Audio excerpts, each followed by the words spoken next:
আসসালামু আলাইকুম রহমতুল্লাহি ওবারাকাতুহ। ওয়ালাইকুম আসসালাম রহমতুল্লাহ বরকাতুহ।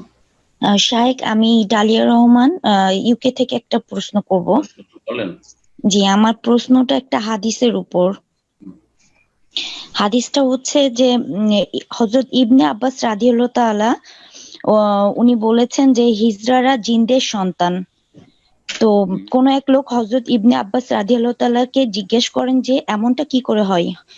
তখন রাসূলুল্লাহ সাল্লাল্লাহু আলাইহি ওয়াসাল্লাম বলেন, মানুষকে তার স্ত্রীর হাইজ অবস্থায় বা মাসিক স্রাব চলাকালে স্ত্রী সঙ্গম করতে নিষেধ করেছেন। কাজেই কোনো মহিলার সাথে তার ঋতুস্রাব চলাকালে সহবাস করা হলে শয়তান তার আগে আগে থাকে এবং সে শয়তানের দ্বারা গর্ভবতী হয়, সে সন্তান হয় হিজড়া। কিন্তু এখানে আরেকটা প্রশ্ন থাকে যে যখন ঋতুস্রাব চলে তখন তো অ্যাকচুয়ালি এটা কোথায় পেয়েছেন এই লেখাটা? এটা হচ্ছে হাদিসের, আপনার একটা হাদিস রয়েছে, কোন হাদিস? ইবনে আব্বাস, হযরত ইবনে আব্বাস রাদিয়াল্লাহু তাআলা থেকে বর্ণিত। কোন কিতাবে পেয়েছেন বলেন? অ্যাকচুয়ালি এটা সহিহ বুখারী খুব সম্ভবত, কিন্তু এখানে হচ্ছে আপনার মিথ্যা কথা হইতে পারে না। আবার এখানে এটাও বলা হয়েছে যে সূরা রহমানের ৫৬ নং আয়াতে আল্লাহ বলেছেন, এর আগে সে জান্নাতি হুরদের না কোনো মানুষ ব্যবহার। অ্যাকচুয়ালি এইটা নিয়ে অনেকে অনেক ধরনের জান্নাতি হুরের সাথে আপনার হিজড়াদের কি সম্পর্ক? আর হিজড়ার পয়দা হওয়ার কি সম্পর্ক? তাহলে হিজড়া সন্তান জন্ম হওয়ার কারণ কি? আল্লাহ ভালো জানে, আল্লাহ যা ইচ্ছা তাই দিতে পারেন। জি, তাহলে কি এই হাদিসটা মিথ্যা হাদিস? একেবারে মিথ্যা হাদিস। এরকম কোন না, এটা নিয়ে অনেক সময় অনেক নাস্তিকরা বিভিন্ন ধরনের কথা বলে এবং যারা জাল কথা শোনায় তাদের ধর্ম নিয়ে হাসতে পারে, কিন্তু আমরা যে ধর্মে বিশ্বাসী, দিনে বিশ্বাসী, কোরআন সুন্নাহর দিনে, ওয়াহির দিনে, তাতে নাস্তিকদের হাসার কিছু নেই। বরং নাস্তিকদেরকে আমরা লাঞ্ছিত মনে করি যে তারা তাদের প্রকৃতি বিকৃত হয়ে গেছে। হ্যাঁ, একটা পশু পর্যন্ত জানে যে আমার সৃষ্টিকর্তা আছে, কিন্তু নাস্তিক জানেন না, নাস্তিক উপলব্ধি করতে পারে না। কথা বোঝা গেছে? জি, আবার এটা আমি গুগলে যখন সার্চ দিয়েছি তখন এইসব বিদাতীরা সুযোগ দিয়েছে নাস্তিকদেরকে, বিদাতীরা সুযোগ দিয়েছে নাস্তিকদেরকে, যাদের কাছে ওহীর জ্ঞান নেই, যাদের কাছে ধর্মের জ্ঞান নেই, তারা ধর্ম সম্পর্কে কথা বলে, দিনের জ্ঞান নেই, দিন সম্পর্কে কথা বলে। এই জন্য বাকি কথা হলো যে আমরা কোরআন এবং হাদিস ভিত্তিক ইলমি আলোচনা, সায়েন্টিফিক আলোচনা করি, যাতে নাস্তিকদের কোনো পথ নেই যে আমাদের উপর কোনো এতরাজ করবে। কথা বোঝা গেছে? জি হ্যাঁ। সুতরাং এসব জাল কথা এসব প্রচার করবেন না এবং জাল কথা ছড়াছড়ি করবেন না। দেখেন, এমনিতে বলে দিলেন আইডিয়াতে যে বুখারীতে আছে, হতেই পারে না যে বুখারীতে আছে যে হিজড়া তৈরি হয় জিনের সহবাসে। মিথ্যা কথা এসব। জি। হ্যালো, আসসালামু আলাইকুম। আসসালাম ওয়া রাহমাতুল্লাহি ওয়া বারাকাতুহু। জি বলেন। শেখ, আমার একটা প্রশ্ন। এখন তো করোনার সময়, আর মসজিদে যদি কেউ চোখ বন্ধ রাখে সেজদার সময়, এমনি তো চোখ বন্ধ রাখা ঠিক না, বাট এখন যদি কেউ এই করোনার ভয়ে চোখটা বন্ধ রাখে, তাহলে কি নামাজের কোনো ক্ষতি বা কোনো কিছু হবে কিনা?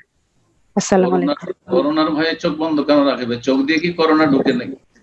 জি জি, এখানে ডাক্তাররা তো এটাই বলে যে চোখ দিয়ে আর মুখ আর নাক দিয়ে ঢুকে ভাইরাসটা। বাইরে থেকে কোনো কিছু চোখ স্পর্শ করলে চোখ দিয়ে ঢুকতে পারে, এমনি বাতাসে উড়ে গিয়ে ঢুকে যায় এরকমটা তো আমার জানা নেই। আল্লাহ তাআলা আলাম। আর যারা যত বেশি ভয় করে আলহামদুলিল্লাহ ওদেরকে ধরছে। তো আলহামদুলিল্লাহ আমরা ভয় করি না, তো আমাদেরকে ধরেনি এখন পর্যন্ত, আল্লাহ না করে ধরে। কথা বুঝতে পারছেন? দেখেন, আল্লাহ রাব্বুল আলামিনের উপর আস্থা ভরসা যার যত বেশি মজবুত শক্তিশালী হবে, তার ভিতরে তত বেশি প্রতিরোধ ক্ষমতা থাকবে। জি, এটা একজন মুসলিম হিসাবে এটাকে বিশ্বাস রাখেন এবং এটাকে ফলো করেন, আপনি দেখবেন ইনশাআল্লাহ আপনি নিরাপদ থাকবেন।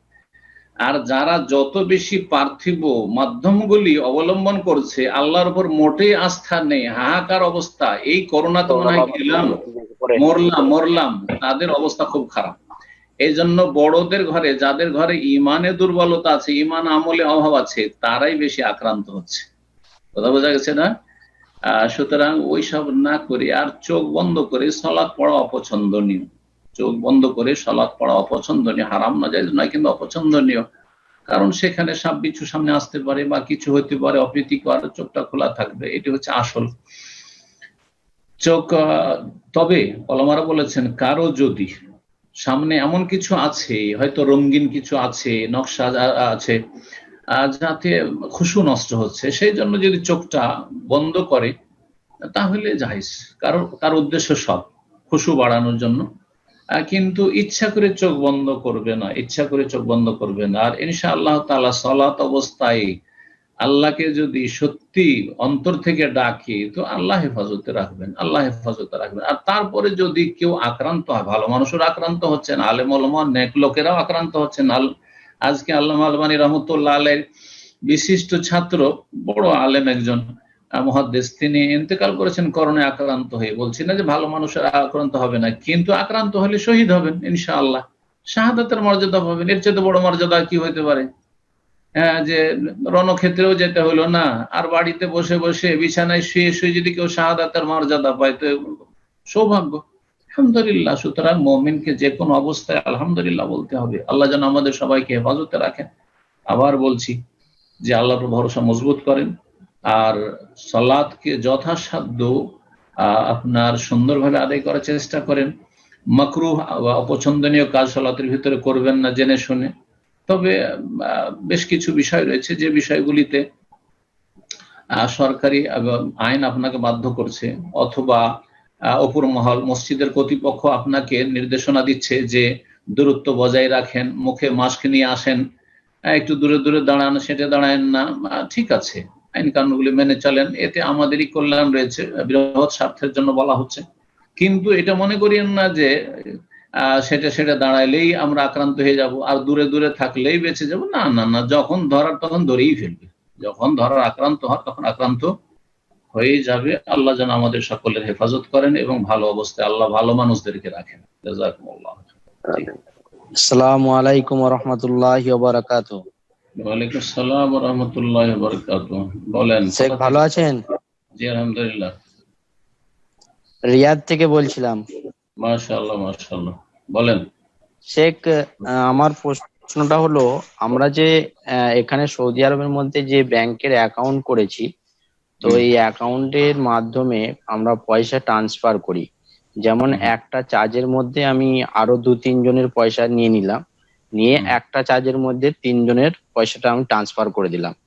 তারপরে ওটা ইন্ডিয়ান ব্যাংকে থেকে অন্যজনকে আমি আর কি বিতরণ করে দিই যার যার দরকার। তো এর মধ্যে একটা চার্জে আমি আজ যে 2 জনের পাঠাচ্ছি সেই পয়সাটা আমি পাচ্ছি। তো এইভাবে পয়সাটা কি জায়েজ হবে? জি জি, কোনো অসুবিধা নেই ইনশাআল্লাহ, কোনো অসুবিধা নেই, কারণ এখানে তো এমন কোনো বাধা নিষেধ নেই। একসাথে যতটা অ্যামাউন্ট পাঠাবার অনুমতি আছে সেটা আপনি মেনে চলছেন। উদাহরণস্বরূপ 1 লাখ টাকা পাঠাইতে পারেন, বা 2 লাখ টাকা পাঠাইতে পারেন, বা এত টাকা, তার বেশি না, তো ঠিক আছে, আপনি তো এমন কিছু করছেন না, তাই সেখানে আর মিথ্যা কথাও বলছেন না। আপনি সোজা গেলেন, এত টাকা আমি কার পাঠাচ্ছি, কয়জনের পাঠাচ্ছি, সেটা তো সরকারকে দেখাবার কোনো প্রয়োজন পড়ে না। তো আশা করি এতে কোনো অসুবিধা নেই ইনশাআল্লাহ। জাযাকুমুল্লাহ।